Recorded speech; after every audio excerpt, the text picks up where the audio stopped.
3. Halo kawan pajak. Ya, Assalamualaikum warahmatullahi wabarakatuh. Waalaikumsalam warahmatullahi wabarakatuh. Ya, jumpa lagi dengan kami penyuluh pajak KPP Pratama Magelang di Srawung Podcast 524. Iya, betul sekali.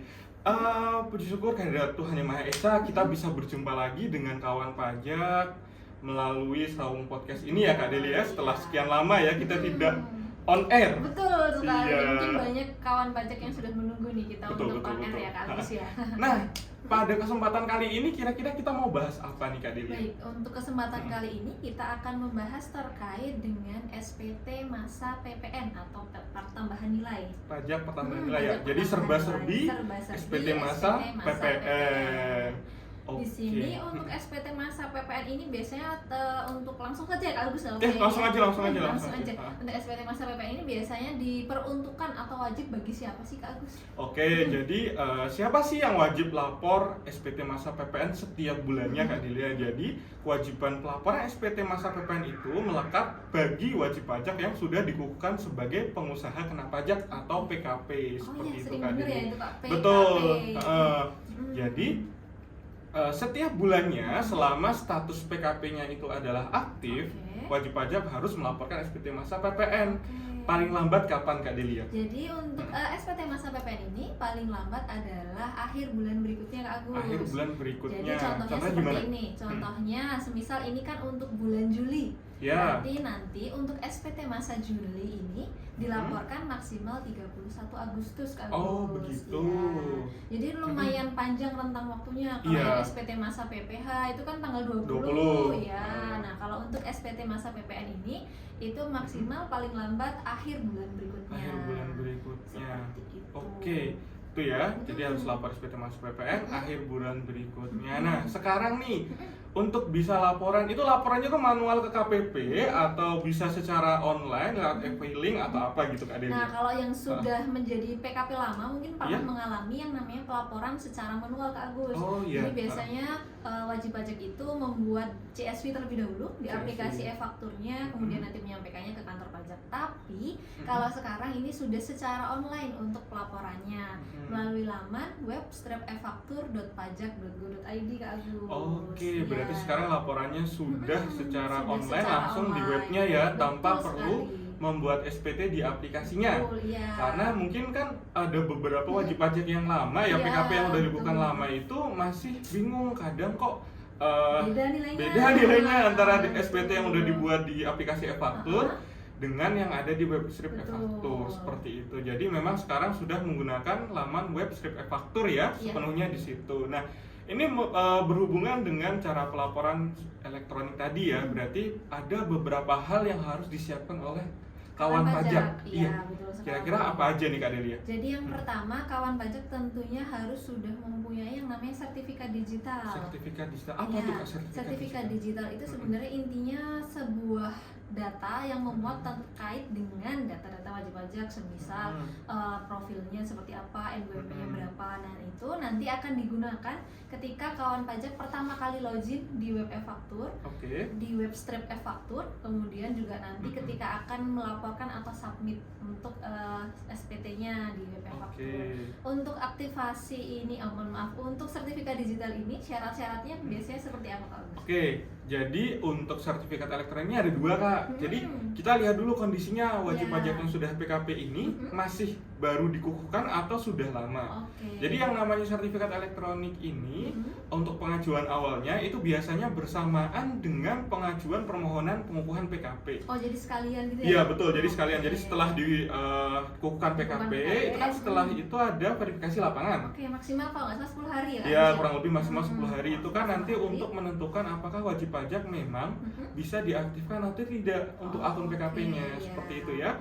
Nah, setelah dilakukan verifikasi lapangan hari besoknya bisa datang ke KPP Pratama untuk melakukan aktivasi akun PKP sekaligus juga sertifikat elektroniknya diajukan. Jadi kayak sekali jalan ya Kak Agus? Betul, sekali jalan. Jadi kawan pajaknya nggak perlu bolak-balik untuk ke KPP-nya. Iya betul. Nah, untuk persyaratan terkait pengajuan sertifikat elektronik itu tentu ada formulir yang harus dilengkapi. Formulir sudah kita sediakan di KPP, kemudian nanti ada lampiran-lampirannya. Lampirannya meliputi kalau untuk wajib pajak orang pribadi berarti cukup KTP dan NPWP orang pribadi saja. Kalau untuk wajib pajak badan berarti harus disiapkan salinan atau fotokopi dokumen pendirian atau akta perubahan tergantung kondisinya ya. Kemudian nanti juga dilengkapi fotokopi identitas dari pengurus.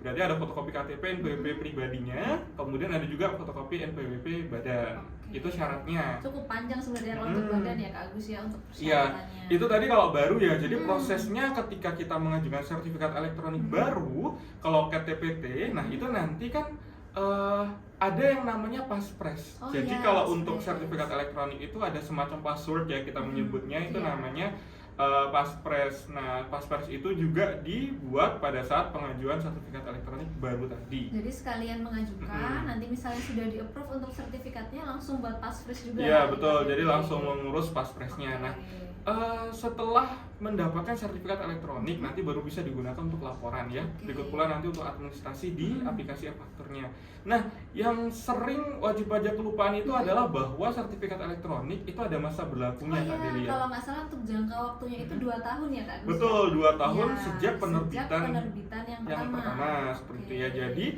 nah ini berkaitan dengan yang kedua cara untuk mendapatkan sertifikat elektronik, yaitu perpanjangan sertifikat elektronik. Nah, caranya gimana Kak Delia? Ya, jadi untuk yang tadi kan sudah dijelaskan sama Kak Agus terkait yang untuk yang baru. Betul. Nah, sekarang untuk perpanjangan. Untuk perpanjangan ini berarti kawan pajak yang pertama harus dilakukan adalah mengajukan permohonan perpanjangan melalui Innova Kak Agus. Oke, itu alamatnya apa Kak? e-faktur.pajak.go.id. Oke, beda ya dengan yang laporan ya. Kalau laporan tadi kan web strap e-faktur. Kalau yang Innova ini namanya e-faktur.pajak.go.id. Nah, itu harus dicatat baik-baik ya kawan pajak karena sering ketukar. Ya, iya. Dan untuk e-faktur ini biasanya nanti akan diminta untuk memasukkan NPWP pertama kali, kemudian yang kedua adalah mengisi untuk password PKP-nya.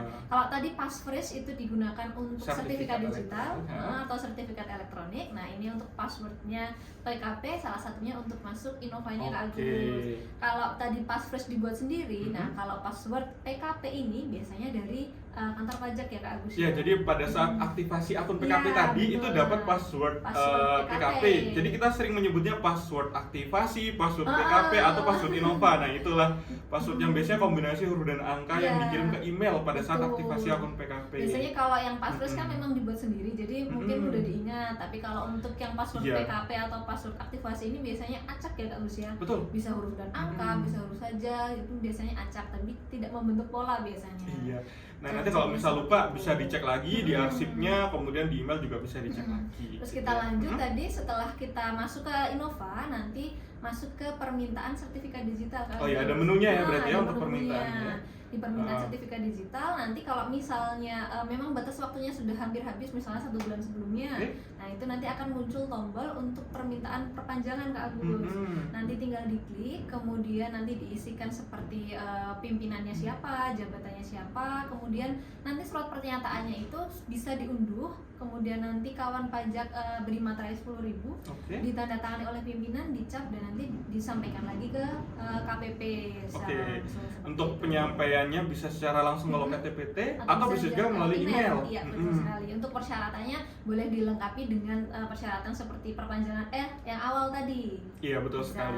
Tadi ya sudah paham caranya bagaimana mendapatkan sertifikat elektronik baik yang baru maupun bagaimana cara memperpanjang sertifikat elektronik yang sudah kadaluarsa seperti itu. Nah, sudah punya sertifikat elektronik, kemudian yang harus siapkan apalagi nih Kak Delia berarti? Jadi yang untuk dipersiapkan berarti kalau sebenarnya kalau untuk login sih sudah siap masuk ya harus ya. Jadi yang pertama nanti untuk login tadi kan sudah mempunyai sertel, kemudian password PKP-nya berarti tadi sudah diperoleh ketika aktivasi tadi, NPWP tentunya sudah ada. Nah, yang langkah selanjutnya yang harus dilakukan, kawan pajak harus menempelkan atau insert untuk sertifikat digitalnya ke browser yang akan digunakan. Kalau cara mudahnya sebenarnya kawan pajak tinggal double klik untuk filenya file sertelnya, nanti kawan pajak double klik, kemudian nanti akan ada beberapa pertanyaan, tinggal diikuti saja sampai dengan finish dan keluar notifikasi bahwa update atau sudah berhasil seperti itu. Tapi jangan lupa pada saat mengimpor sertifikat elektronik juga ada tahapan memasukkan passphrase. Oh iya, betul. Jadi jangan sampai lupa passphrase-nya begitu, karena untuk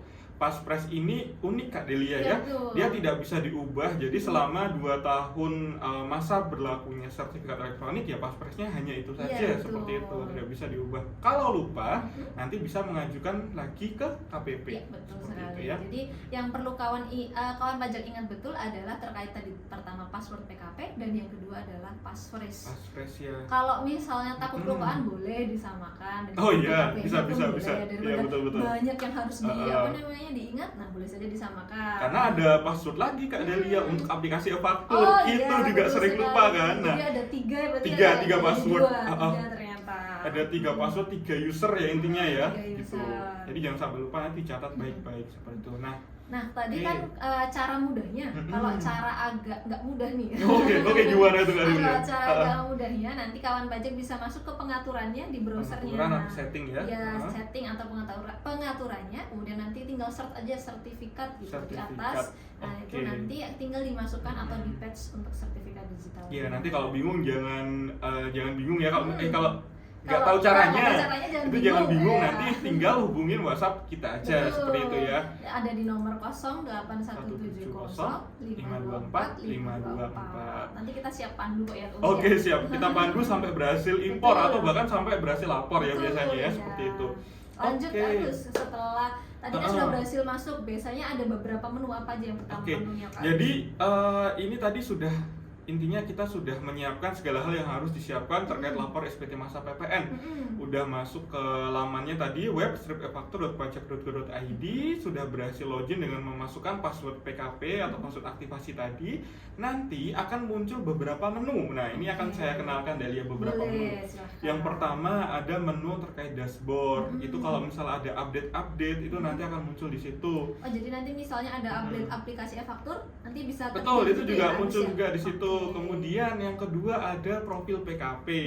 Nah, di profil PKP ini nanti kita bisa melengkapi nama pejabat penandatangannya, kemudian untuk pejabat penandatangan ini statusnya sebagai apa, direktur kah atau wakil direktur kah atau yang lainnya. Kemudian diisikan untuk pejabat penandatangan faktur maupun pejabat penandatangan SPT masanya. Jadi ada dua ya, bisa orang yang sama tapi ya? Iya, bisa orang yang sama, biasanya kan disamakan aja Kak Delia, seperti itu. Kemudian yang ketiga ada terkait administrasi SPT. Nah, nanti lewat menu ini.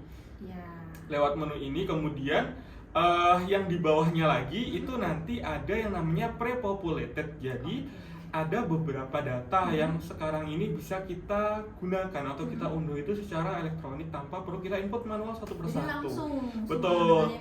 Ya. Contohnya ada faktur pajak masukan. Kalau dulu kan kita input satu-satu nih. Harus minta dulu nih dari minta dulu ya kan. Fisiknya kita input satu persatu, kemungkinan juga bisa kita salah rekam, ya kan. Nah, kalau sekarang kita bisa dengan mengunduh faktur pajak masukan tadi melalui menu pre-populated, baik di aplikasi maupun yang ada di web e-faktur. Jadi nanti bisa untuk mencocokkan ya Kak. Iya, betul, bisa untuk mencocokkan. Yang di pre-populated, oh ini ada 5 pajak masukan, berarti yang tarikan dari aplikasi e-faktur pun harus ada 5 juga seharusnya. Betul sekali, ya seperti itu. Kemudian ada data-data lainnya seperti PIB, PEB dan lainnya itu bisa diunduh melalui menu pre-populated. Nanti ekspor atau hasil unduhnya itu berupa CSV Kak Delia. Seperti itu. Jadi sebenarnya untuk pre-populated ini sebenarnya data-data yang terkait pihak ketiga ya Kak? Iya, lawan transaksinya. Betul sekali. Bisa misalnya dari mungkin impornya, importirnya atau mungkin pajak masukannya. Ya, tergantung proses bisnisnya wajib pajak itu apa, seperti itu. Jadi ibaratnya untuk web e-faktur, web strip e-faktur ini bisa lebih memudahkan kawan pajak terkait data-data dari pihak ketiganya ya. Iya, betul sekali. Nah, kita kembali fokus ke menu monitoring SPT. Ini administrasi SPT iya. Nah, baru di dalamnya itu ada yang namanya monitoring SPT. Kita bisa melihat riwayat pelaporan SPT masa PPN nanti di monitoring SPT yang sudah dilakukan, yang belum dilakukan nanti kan ketahuan muncul atau tidak, seperti itu. Sekarang kita masuk ke menu administrasi SPT, di submenunya ada monitoring SPT. Apa aja tuh Kak Delia? Jadi di monitoring SPT ini kawan pajak sudah bisa ibaratnya membuat SPT-nya, wadahnya dulu. Yang pertama ketika nanti kawan pajak mengklik administrasi SPT, otomatis kan turun drop down-nya itu ada monitoring SPT. Seperti yang sudah Kak Agus sampaikan tadi, kawan pajak bisa melihat untuk riwayat-riwayat yang sudah ada. Riwayat pelaporannya ya. Jangan lupa untuk dipilih tahun pajaknya dulu juga ya. Tahun pajaknya. Takutnya nggak dipilih kosong nih, kok nggak ada gitu ada lapor. Iya. Nah, setelah tadi misalnya sudah dilihat riwayatnya, kemudian nanti kawan pajak bisa membuat SPT dengan cara klik posting SPT. Oh iya. Itu bagiannya ada di kanan atas, Agus. Berarti tahap awal untuk bisa membuat SPT harus klik posting SPT betul. ya. Klik posting SPT. Ibaratnya untuk posting SPT ini adalah membuat wadahnya dulu, untuk Kak Agus. SPT-nya ya. Untuk SPT-nya. Nanti dipilih dulu untuk masa SPT yang akan dilaporkan itu masa berapa, tahun berapa. Nanti akan tercreate atau terbentuk untuk wadahnya SPT-nya. Nanti biasanya ada menu untuk buka, hapus, dan lain sebagainya. Nanti kalau mau mulai pelaporannya bisa kawan pajak klik untuk menu bukanya. Nanti ada lampiran-lampiran. Biasanya yang pertama itu ada 3 menu kalau tidak salah, Kak Agus. Yang pertama lampiran AB, kemudian SPT induknya ya. Nah, untuk di lampiran ini nanti kawan pajak bisa memilih lagi untuk data-data yang akan dimunculkan, seperti untuk data pajak keluaran atau penyerahannya, kemudian data masukan atau data perolehannya, pembeliannya. Nah, nanti di sini kawan pajak harus melakukan pengecekan betul-betul, Kak Agus, untuk data yang di e-faktur aplikasinya sudah terupload semua atau belum. Iya. Karena takutnya gini contoh ya Kak Delia ya. Kita posting SPT tanggal 15 nih. Betul. Nah, kemudian tanggal 10 deh contohnya. Kita kayak mau semangat nih mau lapor tepat waktu kan tanggal 10. Tanggal 10 udah klik posting SPT tapi lupa ternyata di aplikasi e-faktur itu ada pembuatan faktur setelah tanggal 10 nih Kak Delia. Ada jadi data faktur yang sudah dibuat setelah tanggal 10 setelah tanggal posting itu tidak masuk jadinya Kak Delia, seperti itu ya. Kalau terjadi seperti itu nanti kawan pajak bisa posting lagi ya Kak Agus. Oke, betul. Jadi nanti berarti untuk SPT atau postingan SPT yang sebelumnya sudah dibuat silakan untuk dihapus dulu baru nanti posting ulang. Jadi harus benar-benar dipastikan faktur pajak yang sudah diupload itu sudah masuk semua atau belum. Jadi harus di cross check ya Kak Delia ya. Betul.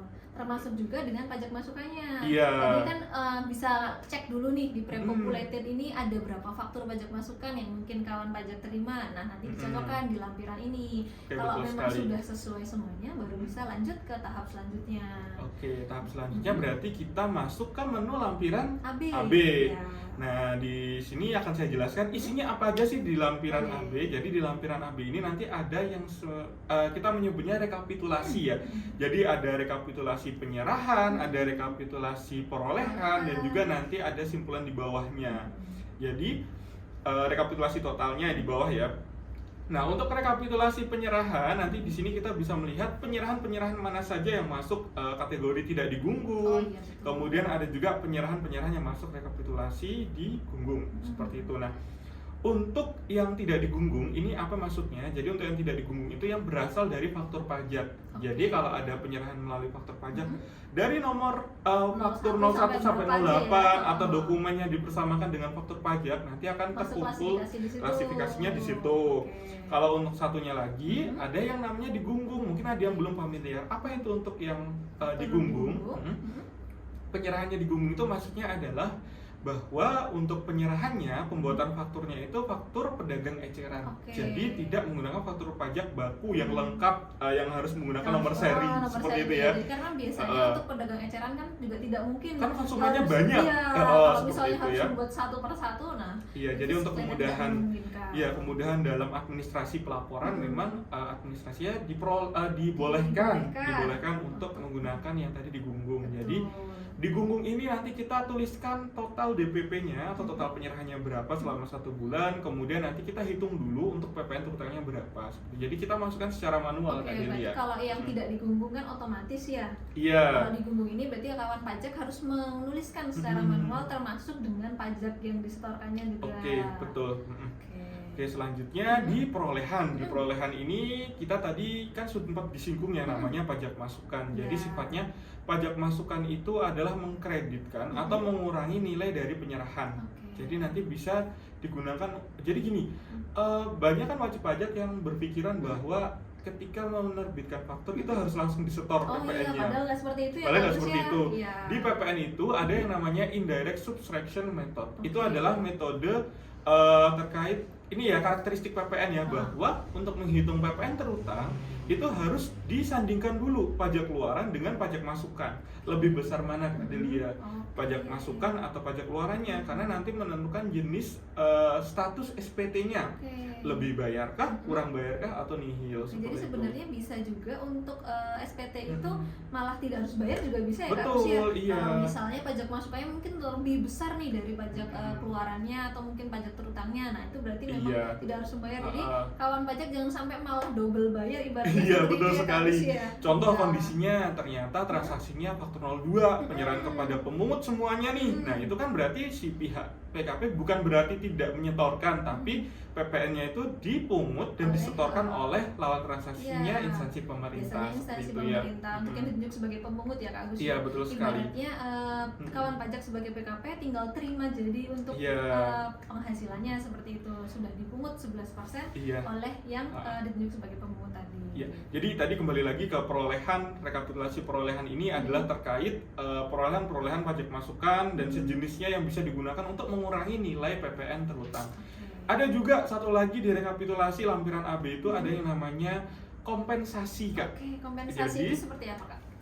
Kondisinya contohnya, ternyata di SPT masa PPN bulan sebelumnya atau ada bulan lainnya yang sebelumnya itu ada lebih bayar. Nah, lebih bayarnya itu tidak bisa diajukan restitusi atau pengembalian pendahuluan pada masa pajak yang bersangkutan. Nah, itu bisa kita kompensasikan atau istilahnya kita transfer ke bulan tersebut ketika kita mau lapor. Seperti ya. Punya deposit atau tabungan. Iya, kita semacam gitu punya deposit. Jadi itu nanti bisa mengurangi juga untuk apabila ada nilai PPN terutang seperti itu. Nah, itu semua masuk di rekapitulasi lampiran AB. Nah, setelah kita pastikan datanya sudah masuk semua di lampiran AB, di tahap bawah itu kita ada upload sertifikat elektronik. Oh iya, sebelum upload itu juga ada checklist untuk pernyataannya Kak Agus. Oh iya, ada pernyataannya. Jadi nanti ada pernyataan. Nah, itu nanti dibaca terlebih dahulu, nanti tinggal di checklist, kemudian baru yang tadi Kak Agus sampaikan untuk unggah sertifikat elektronik dan juga paspresnya. Nah, jangan sampai lupa. Nih, untuk paspresnya. Nah, sering gini Kak Delia kejadian. Wajib pajak kan mikirnya mungkin atau kawan pajak ya kepikiran, oh daripada saya lupa password Innova atau password DJP Online kan satu web nih biasanya, nah kan disimpan passwordnya. Jadi hati-hati, hati-hati saat memasukkan ke kolom untuk paspresnya, karena seringkali kejadian itu masukinnya antara password PKP atau DJP Online seperti itu. Kalau memang passwordnya sama tidak masalah, yang jadi masalah adalah ketika paspresnya berbeda. Jadi pastikan bahwa paspresnya itu benar untuk SPT supaya bisa diupload gitu kan Delia. Tadi kan sudah upload sertelnya, berarti ketika sudah upload sertelnya maka untuk lampiran AB ini sudah selesai Kak Agus. Betul, lampiran AB-nya sudah. Lampiran induk ya berarti Kak Agus SPT ya. induk. Untuk SPT induk ini nanti juga sebenarnya isinya rekapitulasi Kak Agus. Berapa untuk yang diserahkan, berapa yang menjadi perolehan, baik yang misalnya dari pajak masukan atau mungkin dari kompensasi. Nah, itu nanti akan terlihat lebih atau kurang bayarnya Kak Agus. Oh iya, nanti ada penghitungan ya, lebih atau kurang bayarnya ya, atau nihil seperti itu. SPT masanya apakah nanti statusnya bisa nihil, yang kedua statusnya kurang bayar, atau yang ketiga statusnya lebih bayar.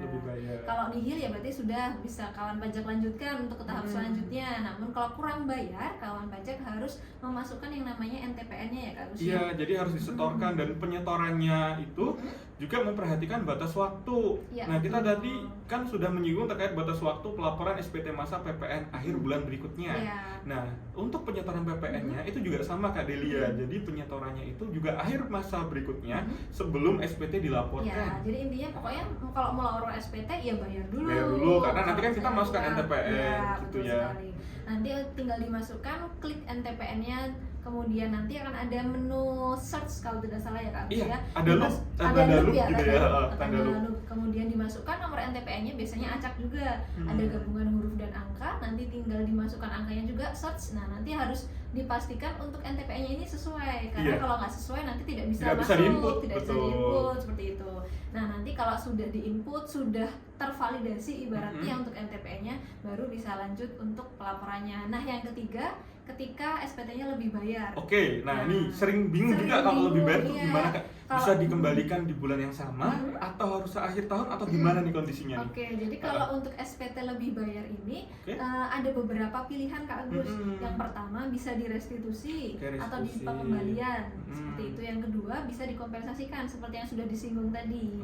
Yang pertama untuk restitusi ini bisa menggunakan ada pilihannya. Ada 17C atau kriteria tertentu, 17D atau persyaratan tertentu, dan pasal 9 ayat C yang risiko 9 rendah. ayat 4 huruf C. Ya, Itu apa sih Kak bedanya Kak? Ya, bedanya agak-agak ini ya, apa namanya? Mirip-mirip tapi beda sebenarnya. Beda, iya. Kadang kan bingung, aduh ini saya milih yang mana nih? Gitu kan bingung gitu. Betul. Kalau 17C itu adalah untuk wajib pajak dengan kriteria tertentu. Jadi untuk wajib pajak kriteria tertentu ini nanti ada ibaratnya keputusannya. Ada SK-nya ya, ada SK-nya dari kami. Jadi biasanya wajib pajak harus menyampaikan permohonan terlebih dahulu terkait ditetapkan sebagai wajib pajak kriteria tertentu. Betul. Contohnya untuk laporan keuangannya sudah diaudit, kemudian SPT masa PPN-nya, SPT tahunannya, ada tunggakan atau tidak, itu nanti ada penelitiannya ya Kak Delia ya. Kalau disetujui, nah baru bisa menggunakan 17C tadi. Semisal nih kawan pajak kan tidak ditetapkan sebagai wajib pajak kriteria tertentu, jangan khawatir, bisa mencoba langkah yang kedua ibaratnya Kak Agus. 17D. Nah, untuk 17D ini persyaratan tertentu. Untuk persyaratan tertentu ini tidak menggunakan SK biasanya Kak Agus. Tidak ada pengajuan untuk ditetapkan sebagai persyaratan tertentu. Terus apa nih yang dilihat yang dari dilihat 17D? adalah untuk nilai lebih bayarnya. Nilai lebih bayarnya, ada batasannya. Jadi kalau untuk yang mau memilih 17D itu ada batasan untuk lebih bayarnya, yaitu sebesar 5 miliar untuk badan. Nah, 5 miliar dan juga untuk 17D ini hanya bisa diajukan di akhir tahun buku kawan pajak, karena seringkali ada juga wajib pajak yang di masa Mei contohnya itu mengajukannya untuk lebih bayarnya itu dikembalikan dengan menggunakan mekanisme 17D. Nah, itu tidak bisa kawan pajak. Tidak bisa ya Kak Agus ya. Bisanya dengan opsi terakhir, tapi ada persyaratannya. Jadi ada yang namanya pasal 9 ayat 4 huruf C. Oh, ini untuk penyerahannya ya. Jadi apa itu pasal 9 ayat 4 huruf C? Jadi itu untuk pengembalian pendahuluan bagi wajib pajak yang memenuhi kriteria penyerahan. Ini yang penyerahannya ada di klasifikasi pasal 9 ayat 4 huruf B Kak Delia. Itu ada banyak ya? Betul, ada banyak sekali sebenarnya. Nah, kalau itu biasanya disebut dengan wajib pajak yang resikonya rendah Kak Agus. Kalau tadi kriteria tertentu, ada yang persyaratan, nah ini resikonya rendah. Nah itu contoh penyerahannya nih. Contoh ada penyerahan kepada pemungut, faktur 02, faktur 03, kemudian wajib pajak yang melakukan ekspor, itu biasanya memanfaatkan pasal 9 ayat 4 huruf C untuk kalau pasal 9 ayat 4 huruf C ini itu bisa di setiap bulan ya Kak? Iya, bisa di setiap masa pajak asalkan memenuhi syarat tadi pasal 9 ayat 4 huruf B. Kalau tidak ada yang memang mau tidak mau harus dikompensasi. Nanti sampai dengan akhir tahun buku baru bisa dikembalikan dengan mekanisme 17D. Tadi juga sudah disinggung berarti nih ya, kompensasi. Kalau yang tadi cara pertama adalah pengembalian dengan tadi ketiga kriteria tadi. Kalau yang kedua adalah kompensasi. Kompensasi ini sebenarnya juga pilihan wajib pajak, mau dikompensasikan ke masa kapan, misalnya mau dikompensasikan ke masa berikutnya atau mungkin ke akhir tahun dengan kondisi misalnya kalau untuk akhir tahun tadi yang memang dia tidak ada penyerahan pasal 9 ayat 4B. Nah, itu kan berarti mau tidak mau harus menggunakan yang 17D. Sedangkan 17D harus di akhir tahun buku. Jadinya silakan dikompensasikan sampai dengan akhir tahun buku dan nanti memilih 17D. Atau memang kalau kawan pajak memilih untuk ya udah ditabung dulu aja lah terus gitu ya. Terus sampai banyak baru diminta pengembalian, itu juga bisa ya Kak. Atau mau dikompen terus nanti ketika memang sudah saatnya ada penyerahan PPN yang terutang, itu nanti kan bisa digunakan untuk kompen ke PPN terutangnya, bisa untuk melunasi gitu. Aman, tenang. Nggak akan kemana-mana. Tetap bisa digunakan oleh kawan pajak seperti itu. Berarti nanti harus ada checklistnya bergantung dengan pilihan pengembaliannya atau terkait LB-nya itu mau seperti apa. Kalau kesulitan, balik lagi bisa menghubungi WhatsApp konsultasi KPP Pratama Magelang ya Kak Delia ya, seperti itu. Nah, ini sudah nih tadi dijelaskan terkait kita menghitung PPN terutang, kemudian tindak lanjutnya bagaimana. Nah, ada juga di SPT Induk itu apabila memang kawan pajak ada penyerahan atau melakukan kegiatan membangun sendiri. Iya, Nah, betul. itu nanti juga dilaporkan di sini Kak Delia ya, seperti langsung itu. Berarti diinduk Langsung ya, kalau yang ini diinduknya. ya. Kemudian nanti kalau sudah dilengkapi sampai bawah, itu nanti tinggal kita centang surat pernyataan, dilengkapi siapa pejabat penandatangannya. Tadi kan sudah dilengkapi di profil PKP ya. Biasanya langsung muncul ya Kak Agus ya, kalau misalnya yang di awal tadi sudah Iya, diisi. nama pengurusnya jabatan pengurusnya apa, namanya siapa. Nanti tinggal disimpan gitu. Nanti kalau sudah disimpan nanti akan balik ke monitoring ya. Iya, balik lagi ke menu monitoring tadi. Nah, ketika tadi di monitoring kan udah tercipta wadahnya. Ya, Kalau tadi udah. kan menunya hanya buka, hapus dan lain sebagainya. Kalau sekarang ada Ada tambahan satu lapor. menu. Ya, untuk tambahannya adalah muncul menu lapor. Jadi menu lapor ini muncul ketika memang SPT-nya sudah disubmit. Sudah sampai SPT induk tadi. Kalau misalnya masih bukanya baru sampai lampiran aja atau mungkin lampiran AB, itu belum akan muncul Iya, menu betul lapornya. sekali. Nanti ketika sudah sampai SPT induk, sudah disubmit, maka akan muncul menu lapor. Nah, kalau baca tinggal klik lapor. Kemudian nanti kan ada unggahan untuk PDF ya. Nah, itu bisa aja dilampirkan PDF bukti setoran atau bukti yang lainnya, monggo bisa dilampirkan. Kalau tidak dilampirkan juga tidak masalah ya. Iya. Apalagi kalau SPT-nya nihil, seperti itu tidak masalah untuk tidak dilampirkan. Jadi kalau misalnya kawan pajak dulu harus mencetak SPT-nya kemudian disampaikan, kalau sekarang tidak perlu dicetak lagi, tidak perlu diunggah lagi, cukup langsung klik lapor. Kemudian nanti kadang-kadang dimintai untuk sertel juga kalau yang lagi awal. Tapi kalau misalnya memang sudah ibaratnya rutin melakukan pelaporan, biasanya bisa langsung lapor tanpa memasukkan sertelnya lagi ke Agus. Iya. Nah, tadi kan kita berarti lapor SPT secara normal. Jadi untuk status SPT selain tadi ada lebih bayar, kurang bayar dan nihil, ada juga yang namanya laporan normal dan juga pembetulan. Jadi kalau untuk laporan yang pertama kali itu statusnya adalah normal. Mungkin bingung kok ini normal, nol apa gitu. Nah, nanti selanjutnya apabila memang terdapat kesalahan dalam pengisian SPT atau pelaporan SPT, itu bisa dibetulkan dengan mekanisme pembetulan. Caranya sama, nanti dengan klik posting SPT, dipilih masa pajaknya, masa pajak apa, tahun berapa, kemudian tinggal di status pembetulannya saja. Itu pembetulan ke berapa, kemudian create lagi dengan klik submit. Jadi yang perlu diperhatikan adalah nanti statusnya ya, yang statusnya yang harus diubah, misalnya pembetulan pertama, kedua, jangan sampai nanti udah membuat pembetulan ke satu, mau betulkan lagi, nanti membuat wadahnya pembetulan ke satu, berarti pembetulannya kedua gitu. Iya, tidak bisa. Kemudian kalau misal ini pembetulan pertama setelah SPT normal disampaikan, berarti pembetulannya ke satu, bukan kedua gitu. Gitu ya Kak Delia ya. Oke, kita sudah mengenalkan bagaimana cara lapor SPT masa PPN, kemudian apalagi nih Kak Delia yang mau disampaikan? Kalau tadi sebenarnya sudah kita singgung juga terkait batas waktunya. Nah, kalau lewat batas waktunya konsekuensinya apa? Betul. Ini terakhir yang kita bahas nih, konsekuensi. Konsekuensinya itu biasanya bikin wajib pajak kaget ya kalau agak dikdukser ya. Oke. Iya.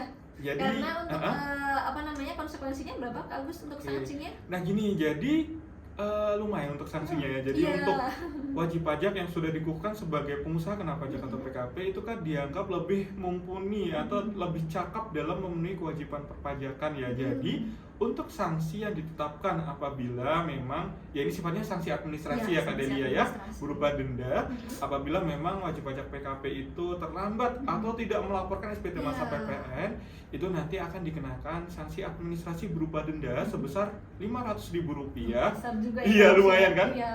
Jadi apalagi nanti kalau SPT-nya nihil ternyata terlambat, lupa nih karena kan lupa mikirnya padahal nihil tuh nggak lapor nggak ada penyerahan, nggak usah lapor iya, gitu, padahal harusnya tetap lapor ya. Mau nihil mau bagaimana tetap harus lapor tiap masanya, tepat waktu lapornya karena tadi untuk menghindari pengenaan sanksi administrasi. Kan lumayan Kak Delia, 500.000 kali berapa kalau lupa? Iya.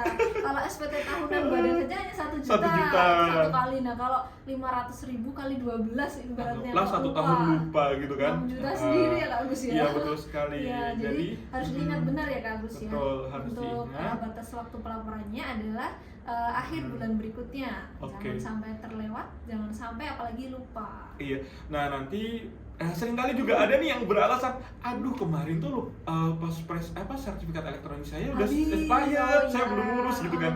Itu tidak bisa menjadi alasan ya Kak Delia ya, karena sekarang udah mudah tadi perpanjangan bisa secara elektronik maupun secara langsung. Mau laporan langsung di KPP juga bisa asal sudah mengambil antrian konsultasi aplikasi gitu ya Kak Delia ya. Aplikasinya bisa ambil di kunjung.pajak.go.id, nanti tinggal memilih konsultasi aplikasi. Betul sekali. Oke, sepertinya cukup sekian Kak Delia untuk podcast hari ini.